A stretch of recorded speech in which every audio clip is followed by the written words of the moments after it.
Dominique a perdu son unique fils mardi lors de l'attaque mortelle du fourgon pénitentiaire.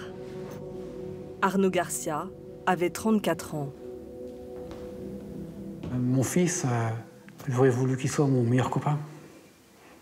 On partageait tout, le foot, la moto. On vivait par lui, je veux dire, tout ce qu'il faisait, les vacances qui partaient ensemble, il nous les envoyait tous les jours, les photos. Non, j'ai tout perdu, là. J'ai tout perdu. Arnaud était surveillant de prison depuis 2009. Il venait de rejoindre les services d'escorte judiciaire. Mardi était son dernier jour de travail avant une semaine de congé avec sa femme Marie, enceinte de 4 mois. Il était midi 5. Ma belle-fille m'appelle. Elle me dit « Dominique, j'arrive pas à voir Arnaud et vous avez vu à la télé ?» Je dis « Qu'est-ce qu'il y a à la télé ?» Donc j'allume. Et puis je vois 2 agents pénitentiaires décédés, 3 blessés. Et 10 minutes après, à peine 10 minutes, ou 10 minutes, je sais plus, le téléphone sonne, je décroche. Et à la voix, j'entends tout de suite, je reconnais la voix de M. Dupond-Moretti. Il me dit, voilà, vous êtes le papa d'Arnaud. Je dis oui, donc il fait partie d'une des victimes. Donc voilà. Pour moi, je l'ai mis, mon fils a été assassiné. Mardi matin, Arnaud était à bord d'un fourgon pénitentiaire, entre le tribunal de Rouen et la maison d'arrêt d'Évreux. Il escorte un détenu. À 10h57, le fourgon passe le péage d'Incarville, quand il est percuté par cette voiture noire qui arrive à contresens. 2 hommes cagoulés et armés en descendent.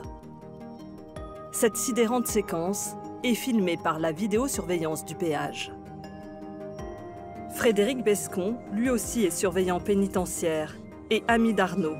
Il revoit aujourd'hui ces images avec émotion.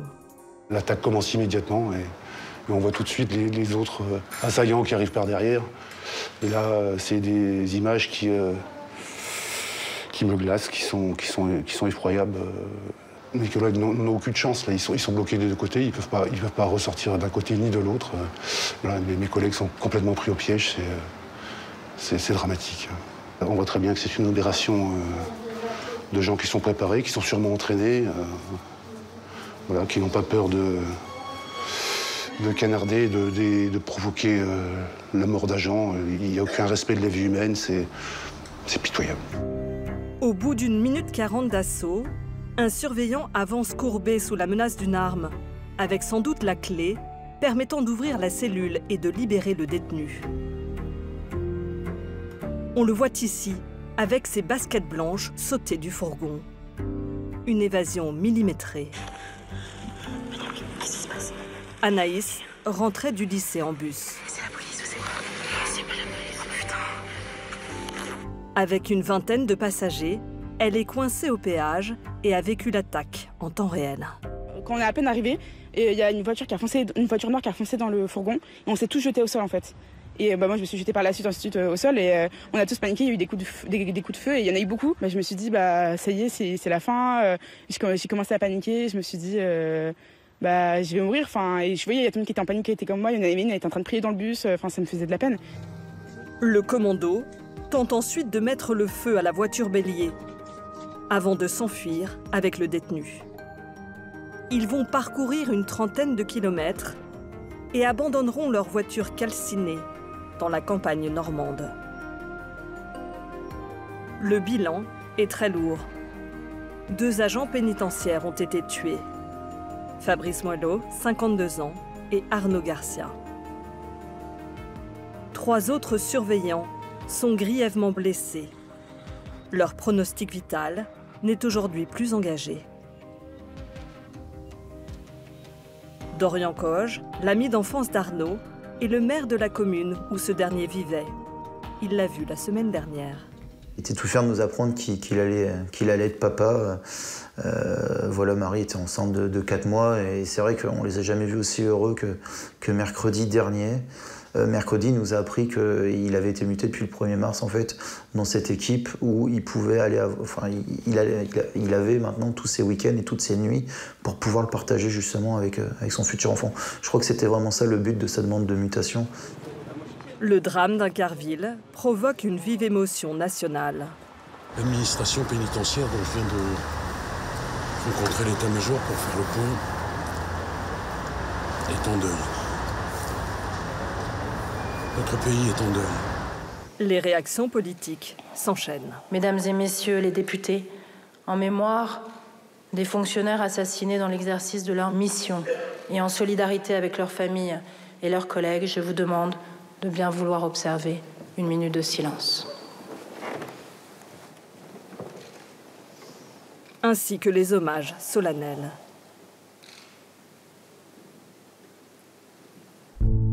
Le détenu qui a pris la fuite s'appelle Mohamed Amra, surnommé la mouche dans le milieu. Il a 30 ans, il est père d'un petit garçon de 4 ans. Mohamed Amra a grandi dans ce quartier de la Sablière à Rouen. Il a fréquenté ce collège jusqu'en classe de 3e. À 15 ans, il est condamné pour la première fois pour vol avec effraction et multiplie ensuite les délits. Un délinquant opportuniste et multicarte. Son casier judiciaire est émaillé de 13 condamnations, comme a pu le détailler la procureure de Paris.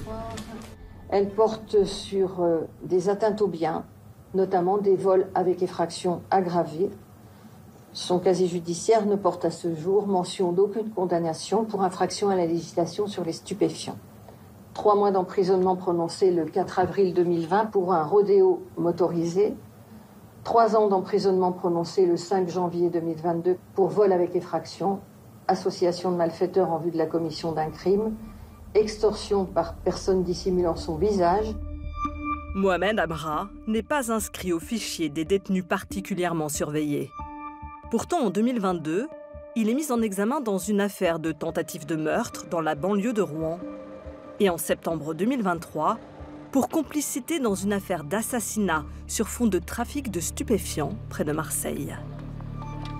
Mohamed Amra était-il en train de monter en puissance sans que cela n'ait alerté la justice? Passé sous les radars, la mouche aurait ainsi organisé son évasion sans éveiller le moindre soupçon. Pour ses proches, dont sa mère, c'est incompréhensible. J'ai craqué, j'ai pleuré, c'est vrai que j'ai pleuré, j'étais pas bien. Comment on peut ôter des vies comme ça? C'est ça qui me rend malade. C'est grave quand même, c'est grave. Moi, il me parle pas, c'est mon fils, il me parle de rien. J'étais au Beaumet, j'étais le voir, il était en isolement. Après, je suis allé à Évreux une fois. On parlait normal, il y a pas... Moi, il m'a rien montré, je comprends pas. Nous avons joint par téléphone un de ses avocats, Lucas Montagnier, qui lui rendait régulièrement visite au parloir. C'est extrêmement surprenant, tout d'un coup, de voir la tête de son client diffusée dans les médias. J'ai jamais imaginé qu'un acte d'une telle ampleur pourrait se produire. J'ai jamais ressenti que M. Amra avait éventuellement une envie particulière de s'évader. Au contraire, de travailler son dossier en présence de ses conseils pour pouvoir se défendre. Et c'est quelqu'un avec qui vous échangez facilement? Des échanges tout à fait cordiaux, respectueux, un client qui a respecté ses avocats, tout à fait normal, rien de particulier qui aurait pu m'alerter sur un éventuel risque d'évasion. Maître Montagnier devait assister Mohamed Amra demain à Marseille pour un nouvel interrogatoire devant le juge d'instruction. Depuis 6 jours, 350 enquêteurs traquent le fugitif et le commando. Interpol a émis cette note rouge pour alerter les polices du monde entier. 2 téléphones portables ont été retrouvés dans la cellule de Mohamed Amra. Leur analyse pourrait permettre d'établir le scénario de cette évasion. Mohamed Amra l'a-t-il lui-même commandité ?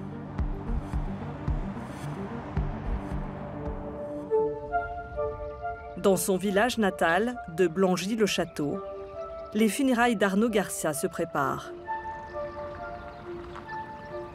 On fait une petite cérémonie d'hommage communal près du monument aux morts où son nom sera gravé. Et une rue sera mise à son nom. Et malheureusement, le parcours est fini, quoi. pas pour mon gamin, parce que bon, maintenant, on est là pour la belle-fille et le futur bébé, quoi. Parce que le petit bébé, on l'élèvera comme on a élevé notre fils. Dans l'amour et la simplicité, c'est tout. C'est tout.